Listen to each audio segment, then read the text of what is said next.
Ang eye drops ay over-the-counter medicine na ipinapatak sa mata na nakakaranas ng pangangati, pamumula, pamamaga, pagmumuta at panunuyo.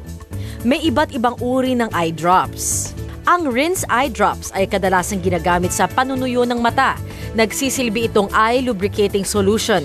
Ang antibiotic eye drops naman ay ginagamit para maiwasan ang impeksyon lalo na pagkatapos ng eye surgery. Subalit kailangan nito ng reseta ng doktor. Mayroon ding eye drops na antihistamine para naman sa allergies at pangangati. Para makaiwas sa ilang side effects, sundin ang tamang paggamit ng eye drops. Hugasan ng maigi ang kamay bago gamitin ang gamot. Suriing mabuti kung ang dulo ng dropper ay cracked o basag. Iwasang masundot ng dulo ng dropper ang mata. Para sa tamang paggamit ng eye drops, itingala ang ulo at bahagyang hilain ang lower lid at saka patakan ang mata.